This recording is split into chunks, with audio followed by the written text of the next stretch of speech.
What's up mga kabarubal? Ngayon nga po anniversary ng aming kasal ni Mrs. Kaya tara, kakain na kaunti, babarik ng madami. At dahil nga po espesyal ang okasyon, pupunta po kami sa Hard Rock Cafe dito sa Milano. Tara, pasyalan natin kung ano meron din eh. Bali bago pa lamang pong kabubukas itong Hard Rock Cafe dito sa Milan. Wala pa pong 1 year, kaya tara, ating testingin. Dito po tayo guys sa Hard Rock Cafe Milano. Let's go!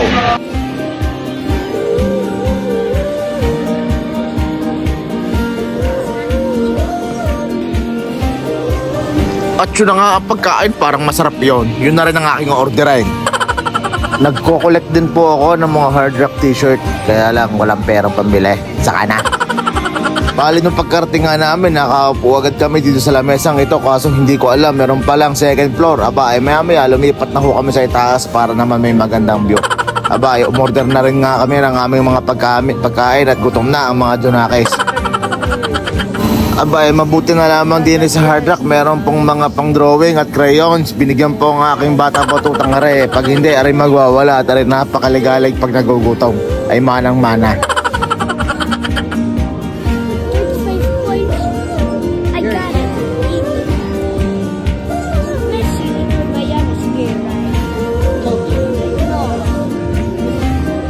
Meron din nga palang happy hour dito sa Hard Rock from 5 PM to 8 PM. Kaya habol na habol pa kami. Aba, di umorder na ng alak, aanin mo pa.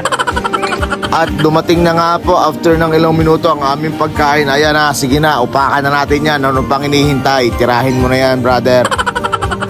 Paalala lamang po sa mga magulang, kaya order nyo ng pagkain itong mga bata, pakisabi na wag spicy. Nagkamali po kasi ako ng order sa akin baby boy.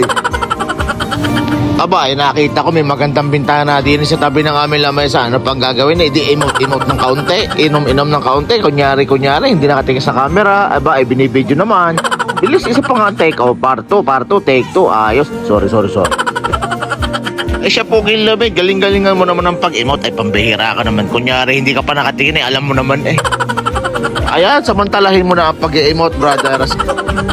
Ay talagang ayaw magpapigil. Bay, umalis ka na diyan boy. Nangangalay na nagbibideo sa iyo. Ay kaya naman ka, kanina ka pa diyan. At talagang isinagad na. Ibigay ang hilig ng walang ligalig. Isayaw mo yan ng kaunti, Kardeng.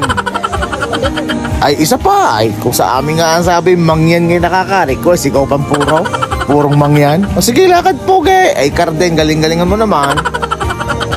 Ganyan ang mga lakad mayaman. Aba, magyayabang ka rin lang. Isagad mo na. At pampabuenas mo na. Sarap pa ang pagkatamis lagkitan Sana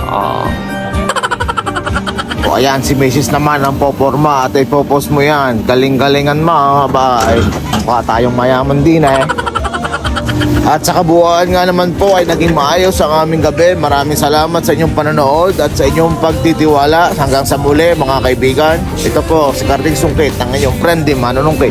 See you around. Bye-bye. Gago! Huwag mong subukan. Masisira ang buhay mo.